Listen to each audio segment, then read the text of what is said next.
राधे राधे। आशा करती हूँ कि आप सभी लोग खुश होंगे, स्वस्थ होंगे, मस्त होंगे।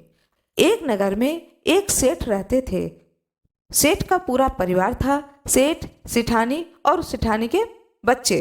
इस तरीके से सेठ का एक पूरा भरा पूरा परिवार था। सेठ जी व्यापार करते थे और व्यापार के कारण कभी कभी देश परदेश भी जाया करते थे। किंतु वह सेठ भगवान गणेश से बहुत ही प्रेम करते थे। उनकी जो पूजा करते थे, आराधना करते थे, वह भक्ति भाव से करते थे। वह ऐसा महसूस करते थे कि भगवान गणेश मेरे साथ हैं, रहते हैं और मेरे सारे विघ्नों को दूर करते हैं, जिसके कारण मेरा ये घर परिवार सुखी है, ऐसा समझते थे। और वह भगवान गणेश से प्रेम करते थे, प्रेम पूर्वक उनकी पूजा करते थे।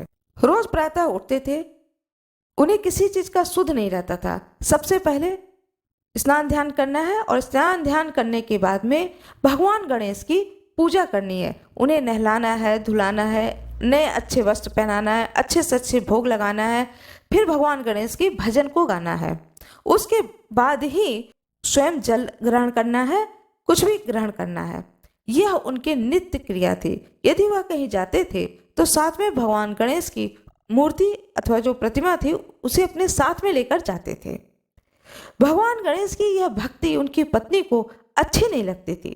उन्हें लगता था कि सारा समय तो यह बिजनेस में देते हैं, व्यापार में देते हैं, और जो थोड़ा बहुत समय देना चाहिए अपने परिवार के प्रति, वह समय ये भगवान गणेश से प्रीति करने में लगा देते हैं, भजन करने में लगा देते हैं और उन्हीं से प्रीति करते हैं, उन्हीं से भक्ति करते हैं।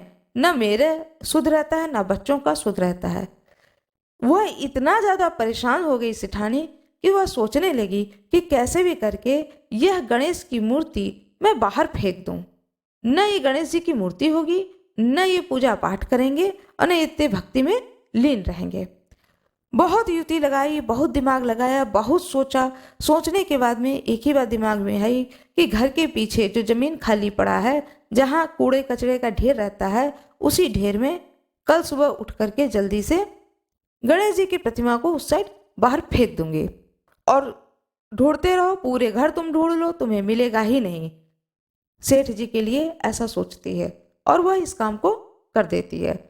सुबह पति के उठने से पहले उठ जाती है सिठानी और उठ करके गणेश जी की प्रतिमा को घर के पीछे जो खाली प्लाट पड़ा था, खाली जगह पड़ी हुई थी जहाँ कूड़े का ढेर लगा था, उसमें गणेश जी की प्रतिमा को फेंक देती है और आकर के सो जाती है। नित्य प्रति अपने दिनचर्या के अनुसार वह सेठ जी उठते हैं प्रातःकाल और अपना नित्य कर्म करके स्नान ध्यान करते हैं। और स्नान ध्यान करने के बाद में जब मंदिर में जाते हैं तो देखते हैं सारे भगवान की मूर्ति है, फोटो है, सब कोई है, पर मेरे गणेश जी की फोटो नहीं है। अब तो वो विलाप करने लगते हैं, रोने लगते हैं कि कहाँ चले गए मेरे गणेश जी। उनके पैर आ गए थे क्या, जो पैरों से चल के कहीं चले गए, या मुझसे कोई गलती हुई है, मुझे छोड़कर चले गए। अब सेठ जी तो पूजन भजन तो किए नहीं, विलाप अलग से करने लगे। अब उनके विलाप, सारा दिन विलाप चला उनका। इस विलाप में वो भोजन लेना, पानी लेना सब भूल गए, उन्हें सुध न रही। वो यही सोचते रहे मेरे गणेश क्या खाया होगा, उसने तो कुछ नहीं खाया होगा, पता नहीं क्या पिया होगा, तो मैं कैसे पानी पी लूं। मेरा गणेश तो कुछ जब न खाया है न पिया है, पता नहीं कहाँ है, पहले उसकी सुध तो मिल जाए मुझे, तब मैं पानी पीऊंगा, अन्न जल ग्रहण करूंगा। मेरे गले के नीचे तो कुछ भी नहीं जा रहा है। ऐसा सोच करके दुखी मन से सेठ जी अपनी दिनचर्या तो करते हैं, अपने व्यापार को देखते हैं, लेकिन उन्हें मन नहीं लगता है। रोते फिर सब शाम हो जाती है।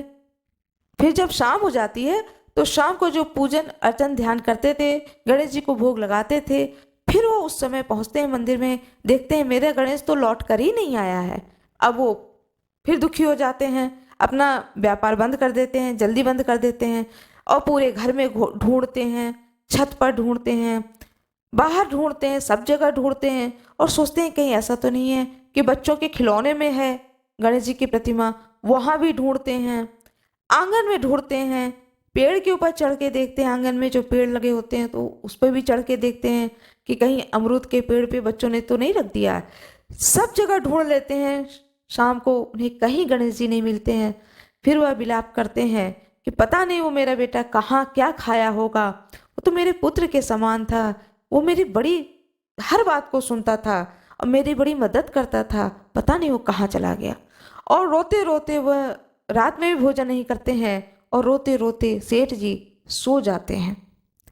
विलाप करते करते जब सोते हैं तो रात में स्वप्न में गणेश जी आते हैं। वही गणेश जी की प्रतिमा आती है और वह गणेश जी कहते हैं उठो उठो। तब उनकी आंख खुलती है, कहते हैं देखो मैं यहाँ पड़ा हूँ, मैं यहाँ पड़ा हूँ। और सपने में देखते हैं सेठ जी कि जो कूड़ा का ढेर है वहां पर गणेश जी की मूर्ति पड़ी हुई है। अब उनको चैन नहीं पड़ता है, वो तुरंत उठ के बैठ जाते हैं और उन्हें नींद नहीं आती है। जल्दी इंतजार करते हैं कि कितनी जल्दी सुबह हो और दिन की उजाले में मैं जाकर के गणेश जी की मूर्ति को मैं ढूंढ कर लाता हूँ। जब सुबह सूर्योदय हो जाता है तो भाग के जाते हैं पीछे के प्लाट में और देखते हैं कि अरे यहाँ पर तो मूर्ति पड़ी हुई है गणेश जी की, और ये देखो मुझे सपने में बताए थे।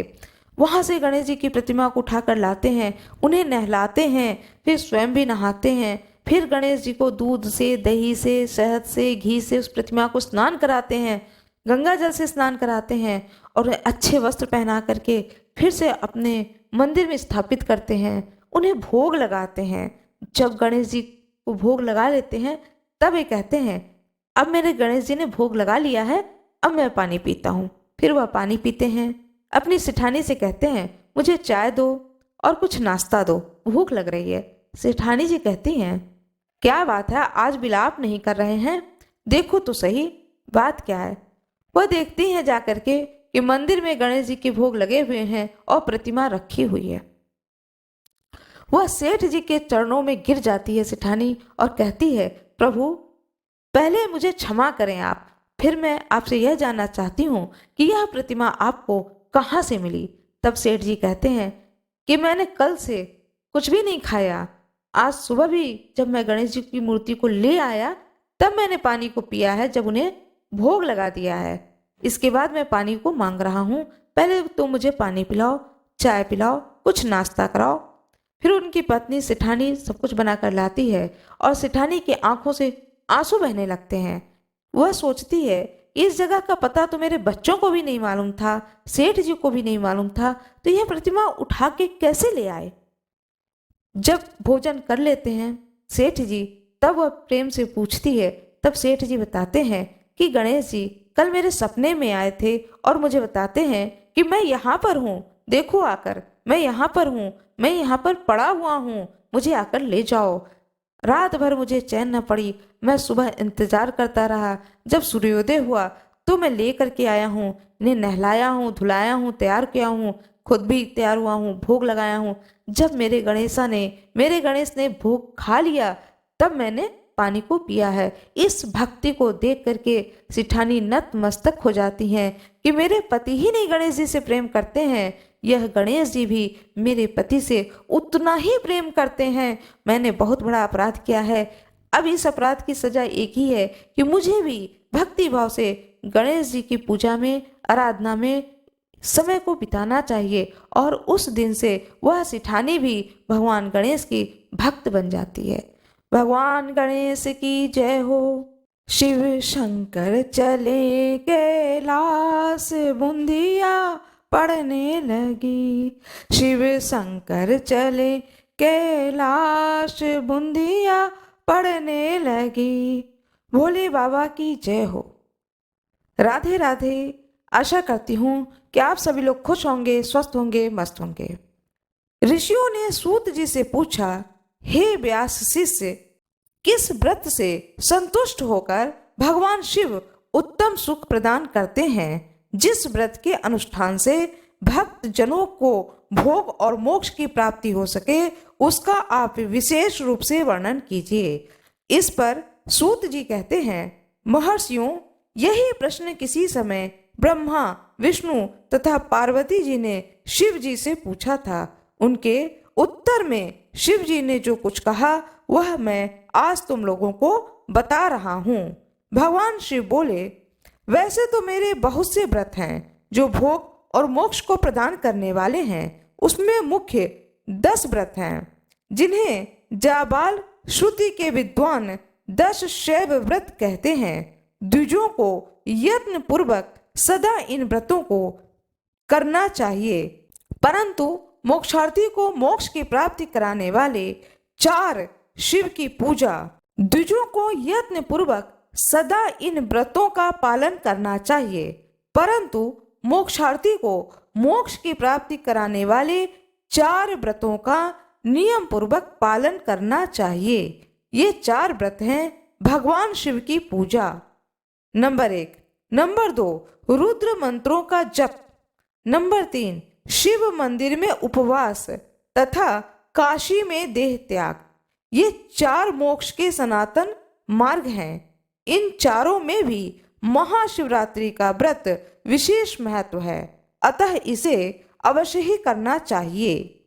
यह सभी के लिए धर्म का उत्तम साधन है। निष्काम अथवा सकाम भाव से सभी मनुष्यों, वर्णों, आश्रमों, स्त्रियों, बालकों तथा देवताओं आदि के लिए यह महान व्रत परम हितकर माना गया है। प्रत्येक मास के कृष्ण पक्ष की चतुर्दशी शिवरात्रि कहलाती है, परंतु फाल्गुन मास की शिवरात्रि को महाशिवरात्रि की संज्ञा दी जाती है। जिस दिन अर्धरात्रि के समय चतुर्दशी तिथि विद्यमान हो, उसी दिन इस व्रत को करना चाहिए। उस दिन व्रती पुरुष को प्रातः काल उठ करके स्नान ध्यान करके संध्या आदि कर्म से निवृत्त होकर मस्तक पर भस्म का त्रिपुंड तिलक और गले में रुद्राक्ष का माला धारण कर शिवालय में जाकर शिवलिंग का विधि पूर्वक पूजन एवं मुझ शिव को नमस्कार करना चाहिए। तत्पश्चात श्रद्धा पूर्वक व्रत का संकल्प करें और शास्त्र प्रसिद्ध किसी भी शिवलिंग के पास जाकर रात्रि के चारों प्रहरों में पूजा करें। यदि नर्मदेश्वर आदि शिवलिंग उपलब्ध न हो तो 4 मूर्तियां पार्थिव शिवलिंग का निर्माण कर उनकी 4 प्रहरों में पूजा करनी चाहिए। रात्रि में गीत वाद्य द्वारा उत्सव पूर्वक जागरण करना चाहिए। प्रातः काल उठकर स्नान करके पुनः वहां पार्थिव शिव की स्थापना एवं पूजन करें। इस तरह व्रत को पूरा करके हाथ जोड़ करके मस्तक झुका करके बारंबार भगवान शंकर से प्रार्थना करनी चाहिए। इसके अनंतर ब्राह्मण तथा सन्यासियों को शक्ति के अनुसार भोजन कराकर उन्हें भली भांति संतुष्ट कर स्वयं भोजन करना चाहिए। यह मैंने शास्त्र विधि से भगवान शिव की पूजा, आराधना और रात्रि भर में पूजा, चारों प्रहरों की पूजा, शिवलिंग की पूजा। यदि आपके घर में नर्मदेश्वर शिवलिंग है तो आप अपने घर में नर्मदेश्वर शिवलिंग की पूजा करें। आसपास कोई प्राण प्रतिष्ठित शिवलिंग का मंदिर हो तो उस मंदिर में जाकर के 4 प्रहर की पूजा करें, अथवा अपने घर में ही पार्थिव शिवलिंग की 4 मूर्तियां बना करके उनकी पूजा 4 प्रहर में करें और रात्रि जागरण करें और प्रातः काल उठकर फिर स्नान ध्यान करके भगवान शिव की पूजा करें, प्रार्थना करें, स्तुति करें। उसके बाद में भोग लगाएं, आरती करें। उसके बाद व्रत का पारण करना चाहिए। यह विधान जो शास्त्रोक्त बताया गया है उसे मैंने आप लोगों को बताया है। आशा करती हूँ कि आप लोगों को यह जानकारी बहुत ही अच्छी लगी होगी। यदि आप लोगों को यह जानकारी अच्छी लगी हो तो कृपया वीडियो को लाइक कर दीजिएगा, चैनल को सब्सक्राइब कर दीजिएगा, बेल आइकन दबाना न भूलिएगा। कमेंट बॉक्स में हर हर महादेव अवश्य ही लिख दीजिएगा। आज मैं आप लोगों को भगवान शिव के अनन्य भक्त मार्कंडेय जी की कथा को सुनाने जा रही हूँ। कृपया बड़े ही भक्ति भाव के साथ में इस पूरी कथा को सुनिएगा। पूरी कथा को सुनने से भगवान शंकर की कृपा की प्राप्ति होती है।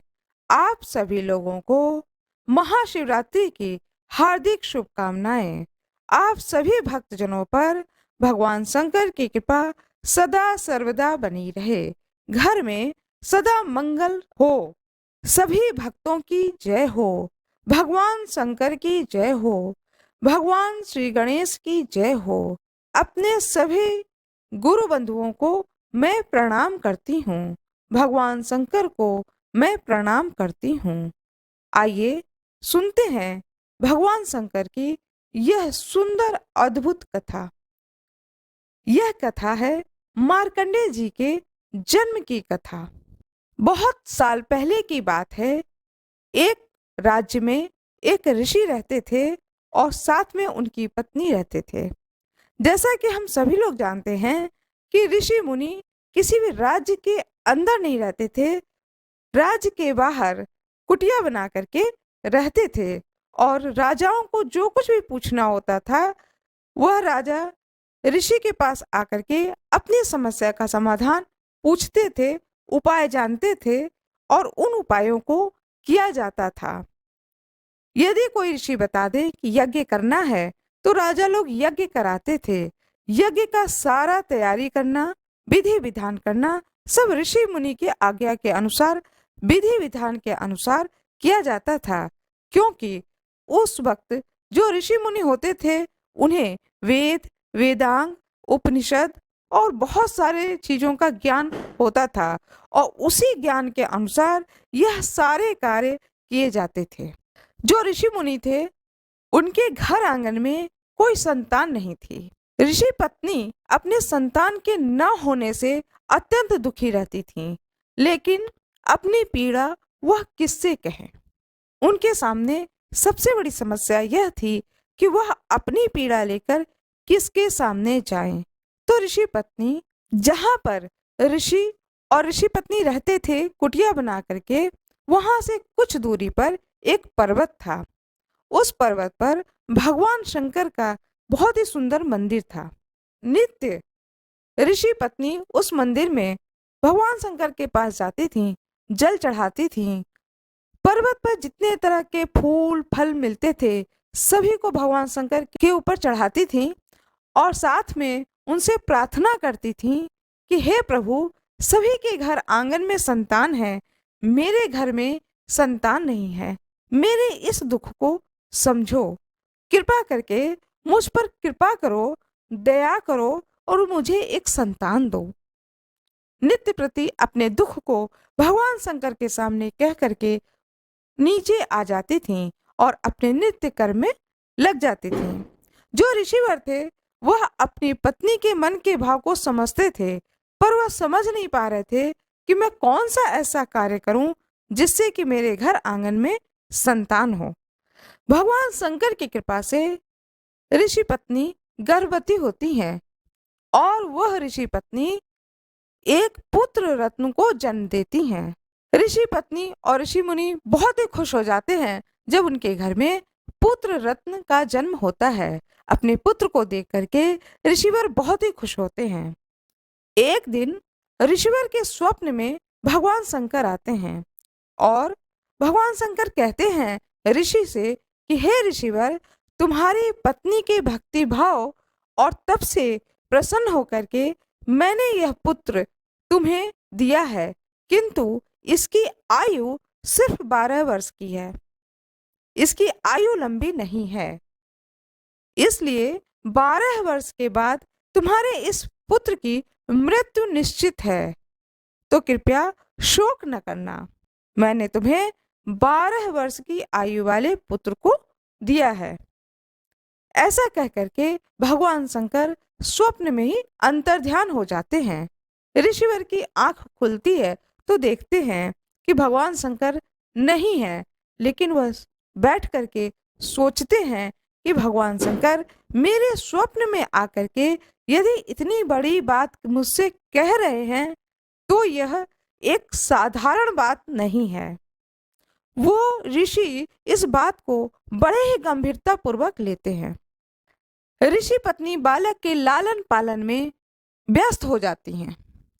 वह इतना व्यस्त हो जाती हैं कि उन्हें सुध ही नहीं रहता है, किसी भी बात का उन्हें सुध नहीं रहता है। और इधर ऋषिवर जो हैं वह चिंता में पड़ जाते हैं कि अब इसका क्या उपाय है। धीरे धीरे वह बालक बढ़ने लगता है, साल भर का होता है, फिर वह बालक 2 साल का होता है। जब वह बालक 2 साल का होता है, थोड़ा थोड़ा बोलना शुरू करता है, तब वो ऋषि उस बालक को ओम नमः शिवाय मंत्र का जाप याद कराते हैं। हर वक्त कहते हैं, बेटा ओम नमः शिवाय बोलो, ओम नमः शिवाय बोलो। उतना छोटा बच्चा सारा दिन अपने पिता के कहने पर ओम नमः शिवाय, ओम नमः शिवाय इस मंत्र को जपने लगा। जब उस बालक की आयु 3 वर्ष की होती है, तब ऋषि मुनि अपने साथ उस बालक को लेकर के उस पर्वत पर लेकर जाते थे नित्य, और उस बालक से भगवान शंकर की पूजा कराते थे। उसी शिवलिंग पर पूजा कराते थे जहां पर गुरु पत्नी पूजा करने आती थी, और उसको समझाते थे अपने बालक को कि इस तरह से जल चढ़ाओ, दूध चढ़ाओ, दही चढ़ाओ, शहद चढ़ाओ, शक्कर चढ़ाओ, गंगा जल चढ़ाओ। इस तरह से भगवान को अभिषेक करो, फिर उनका श्रृंगार करो, फिर सारे फूल चढ़ाओ, बेलपत्र चढ़ाओ, जितनी प्रिय चीजें हैं भगवान शंकर को वह सारी चीजें चढ़ाओ, और ओम नमः शिवाय, ओम नमः शिवाय, ओम नमः शिवाय इस मंत्र को तुम बेटा बोलते रहो। वह बालक अपने पिता के साथ में नित्य प्रति उस मंदिर में जाने लगा, और जैसे जैसे पिता ने सिखाया, वह बालक 5 वर्ष की आयु तक में सारी रीति को समझ गया, और बड़े ही भक्ति भाव से शंकर भगवान की वह पूजा करने लगा। जब ऋषिवर ने देखा कि बालक सब कुछ सीख गया है, तब अपने पुत्र से कहते हैं कि अब तुम नित्य अकेले आना इस मंदिर में, और जिस विधान से तुमने पूजा करना सीखा है, इसी विधान से तुम यहाँ पर नित्य पूजा करना, और जब भोजन का समय हो तब नीचे आना और भोजन करके फिर ऊपर आ जाना, मंदिर के इसी मंदिर में आ जाना, और यहीं पर ओम नमः शिवाय, ओम नमः शिवाय मंत्र का जाप करते रहना। जब तुम्हें नींद आए तो जो भगवान शिवलिंग का अर्घा है, इसी अर्घे पे अपना सिर रखकर सो लेना, फिर उठना और फिर अपना जाप शुरू कर देना।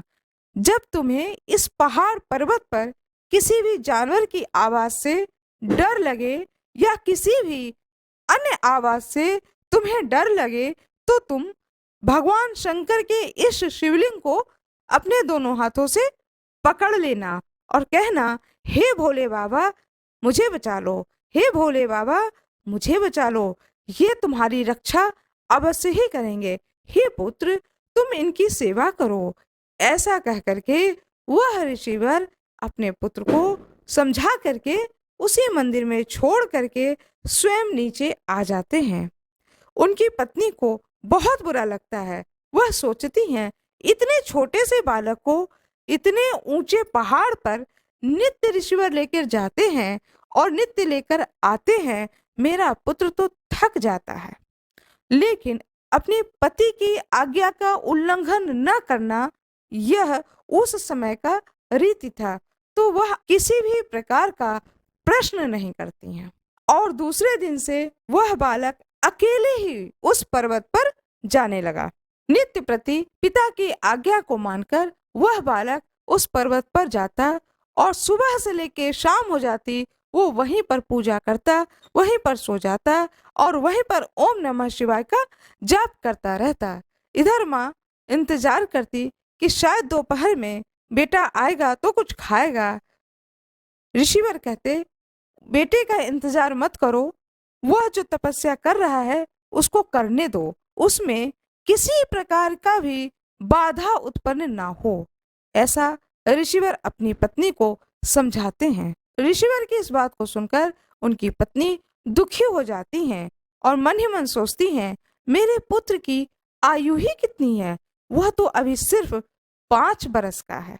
5 बरस की उम्र से वह बच्चा भगवान शंकर की तपस्या में लीन हो जाता है। फिर उस बच्चे की आयु बढ़ने लगती है और तपस्या भी उस बच्चे की बढ़ने लगती है। अब वह बालक जब 7 बरस का होता है तो वह रात में भी नीचे उतरकर नहीं आता है, बल्कि जो भी वहां पर फल मिलते हैं पर्वत पर, उन्हीं फलों को खा करके वो वहीं रहने लगा। उसी मंदिर में रहने लगा और अपनी तपस्या इसी तरीके से नित्य प्रति करने लगा। धीरे धीरे उस बच्चे की आयु बढ़ती जाती है और वह बालक 12 बरस का हो जाता है। उस बच्चे को नहीं पता होता है कि मेरी आयु सिर्फ 12 बरस की है।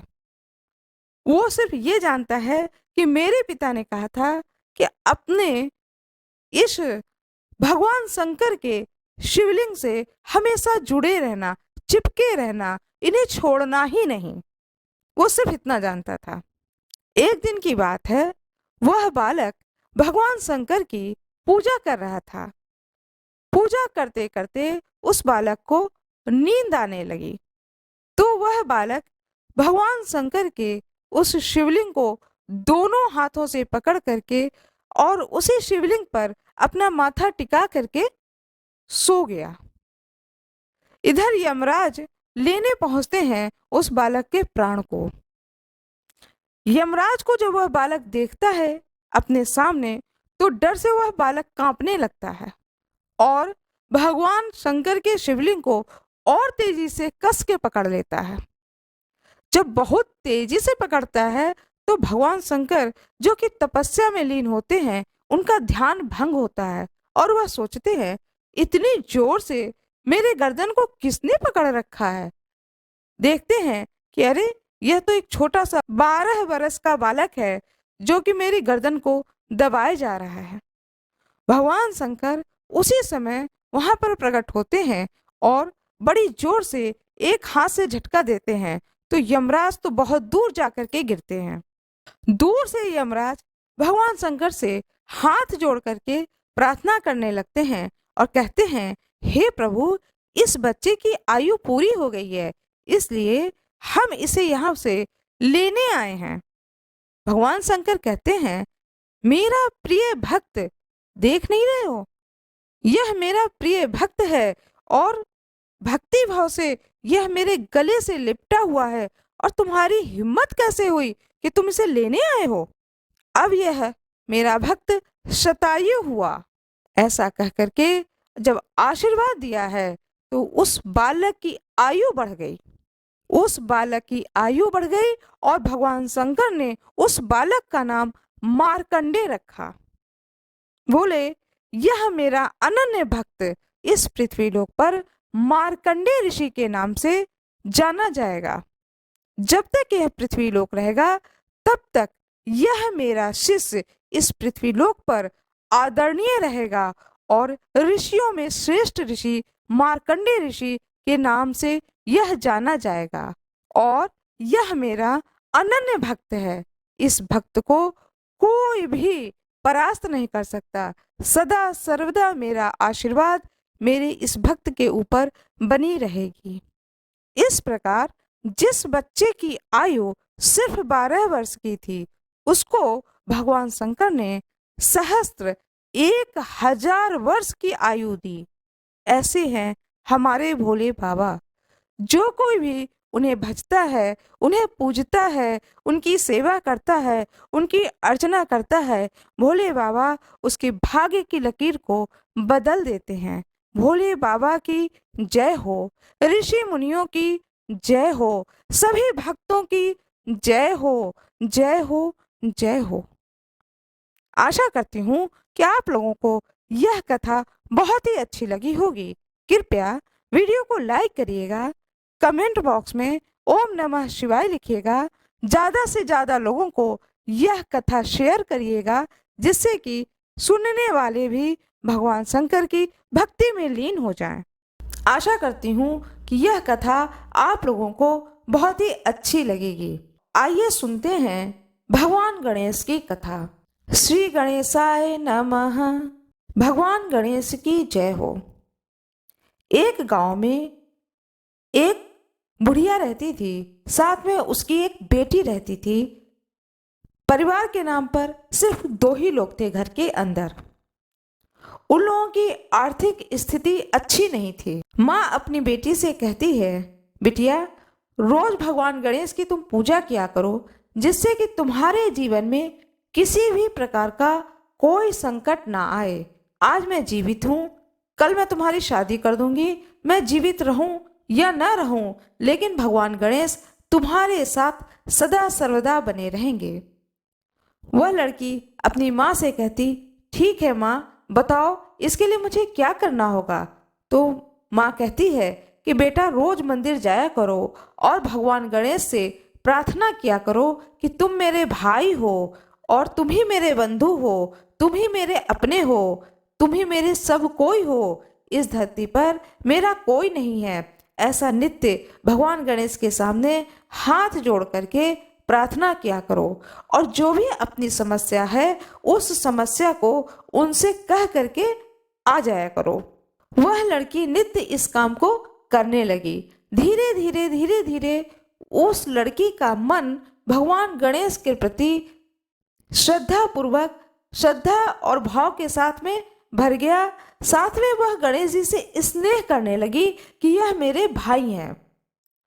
बड़ा ही उसे स्नेह हो गया। उसके स्नेहपूर्ण भाव को देख करके भगवान गणेश भी सदा सर्वदा उस लड़की की रक्षा करने लगे। इधर क्या होता है कि घर में कोई पुरुष वर्ग नहीं होने के कारण वह जो बूढ़ी माता होती हैं वह क्या करती हैं कि लोगों के घरों में बर्तन धुलने का कार्य करने लगती हैं। लेकिन इतना लोग नहीं देते थे खाने पीने का सामान कि जिससे उनके जीवन आराम से कट सके। बड़े ही दुख पूर्वक उनके दिन गुजर रहे थे। एक दिन की बात है, वह बूढ़ी माता सोचती हैं कि जो भी घर में कूड़ा करकट है उसे बेच देती हूँ तो कुछ पैसे आ जाएंगे, तो कुछ आराम मिल जाएगा। ऐसा सोच करके जो भी घर में कबाड़ था वह बेचना शुरू कर देती हैं। एक दिन की बात है, उस बूढ़ी माता का नज़र एक कटोरे पे पड़ता है। वह देखती है कि यह कटोरा किसी भी काम का नहीं है। मैं इस कटोरे का इस्तेमाल तो करती नहीं हूँ, लो इसे भी मैं बेच दूंगी।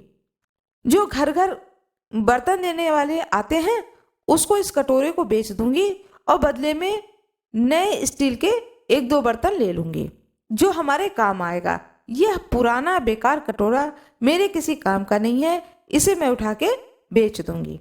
ऐसा वह मन में निश्चय कर लेती है। एक दिन वह एक आवाज को सुनती है कि एक व्यक्ति बाहर बेच रहा होता है और कह रहा होता है कि पुराने बर्तन दे दो, बदले में नए बर्तन ले लो। वह अपनी बेटी से कहती है कि जाओ इस बर्तन वाले को बुला लाओ दरवाजे तक। लड़की दौड़ के जाती है और उसको बुला लाती है जो बेच रहा था। माँ कहती है बर्तन बेचने वाले से कि भैया, मेरे पास तो ज़्यादा कुछ नहीं है, बस ये एक कटोरा है जो कि बड़ा भारी लगता है। यह कटोरा तुम ले लो और बदले में मुझे स्टील के बर्तन दे दो। जब वह बर्तन वाला उस कटोरे को देखता है तो समझ जाता है कि यह कोई साधारण कटोरा नहीं है, यह सोने का कटोरा है। वो सोचता है कि इस बूढ़ी को तो कोई जानकारी है नहीं, तो कहता है कि अरे, यह तो बहुत ही पुराना और बेकार कटोरा है, इस कटोरे को कौन लेगा, मैं भी इसको नहीं लूँगा। ऐसा कह करके बेवकूफ़ बनाने के लिए वह उस कटोरे को उसके घर के आंगन में फेंक देता है। वह बूढ़ी माता बहुत दुखी हो जाती है, उस कटोरे को फेंक देता है और वो वहाँ से चला जाता है और मन ही मन सोचता है कि कल परसों में फिर आऊँगा और फिर किसी तरीके से बेवकूफ़ बना करके यह कटोरा मैं ले लूँगा। ऐसा सोचते हुए वह बर्तन वाला वहाँ से चला जाता है। इधर वह बूढ़ी माता सोचती है कितना खराब यह कटोरा है कि इसे वह फ्री में भी नहीं लेना चाहता है। बताओ मैं इस कटोरे का क्या करूँगी। तो अपनी बिटिया से कहती है, जाओ इसको सीढ़ी के नीचे रख दो, कोई दूसरा बर्तन वाला आएगा तो उसको ही मैं दूंगी कि शायद वही ले ले। वह लड़की कहती है कि ठीक है माँ, और घर के दरवाजे को बंद कर लेती है। फिर वो लोग अपना नित्य कर्म करते हैं और रात को सोते हैं। जब रात को सोते हैं तो वह लड़की भगवान गणेश को याद करने लगती है कि हे प्रभु, कैसे दिन आए हैं कि मेरे घर में न भाई है न पिता हैं और हम लोग कितना परेशान होकर के अपने जीवन को गुजार रहे हैं, कुछ तो जीवन में अच्छा कर हो जाए। वह कहती है भगवान गणेश से कि हे गणेश जी, कुछ तो हमारे जीवन में अच्छा हो जाए और हमें लगे कि तुम्हारी कृपा मिल रही है मुझको। फिर वह अपने मन की बात भगवान गणेश से कहने लगती है और बताती है उन्हें कि घर में एक कटोरा पड़ा हुआ है, माँ उसे आज बेच रही थी तो बर्तन वाला भी उसे नहीं लिया बल्कि घर के आंगन में फेंक करके चला गया। ऐसा कहते कहते वह सो जाती है। सपने में गणेश जी आते हैं और कहते हैं कि बेटा उठो, देखो मैं तुम्हारे सामने स्वयं भगवान गणेश खड़ा हूं। तो वह स्वप्न में भगवान गणेश को प्रणाम करती है और पूछती है, कहो कैसे आए हो? हमारे कष्टों को तो तुम दूर नहीं कर रहे हो, हमारी समस्या तो जस की तस है। तुम आए हो तो हमारी समस्याओं को भी दूर करो, जिससे कि हमारे जीवन में कुछ परिवर्तन आए। भगवान गणेश कहते हैं, इसीलिए मैं तुम्हारे घर आया हूं, तुम्हें मैं कुछ बताना चाहता हूं। वह लड़की कहती है, अच्छा बताओ, क्या बताना चाहते हो? तो भगवान गणेश कहते हैं कि जो कटोरा है जिसे तुमने सीढ़ी के नीचे रख दिया है, वह कोई मामूली कटोरा नहीं है, वह सोने का कटोरा है। उस कटोरे को ले जा करके किसी सुनार की दुकान में बेचो, तुम लोगों को बहुत रुपए मिलेंगे और उस रुपए से तुम लोगों के बहुत सारे काम हो जाएंगे। और साथ में अब कभी भी तुम्हारे जीवन में कोई भी समस्या आएगी तो मैं तुम्हारे स्वप्न में आकर के उस समस्या का समाधान अवश्य ही बताऊंगा, क्योंकि मैं तुम्हारी इस भक्ति से, इस विश्वास से बहुत ही प्रसन्न हूं कि तुम हर वक्त मेरा याद करती हो और मुझसे अपनी सारी बातें बताती हो, अपने दुख और सुख को मुझसे बांटती हो। इसलिए तुम्हारे जीवन में अब कभी भी किसी भी प्रकार का कोई भी दुख नहीं आएगा। मेरी कृपा सदा सर्वदा तुम्हारे साथ रहेगी। आज मैं आप लोगों को विजया एकादशी पर एक बहुत ही सुंदर कथा सुनाने जा रही हूँ, जो कि महाभारत कालीन युग से संबंधित है। बड़ा ही सुंदर कथा है, कृपया इस कथा को पूरी सुनिएगा। कहते हैं कि जो कोई भी भगवान की कथा को सुनता है उससे उसकी भक्ति बढ़ती है, भगवान के प्रति प्रेम और श्रद्धा का भाव बढ़ता है और भगवान अपने भक्तों पर सदा सर्वदा कल्याण करते हैं। इसमें कोई दो राय नहीं है। यह बात उस समय की है जब महाभारत का युद्ध समाप्त हो चला। युद्ध का आखिरी दिन था, महाभारत युद्ध समाप्त हो जाता है और पांडव लोग, पांचों पांडव युद्ध को जीत जाते हैं।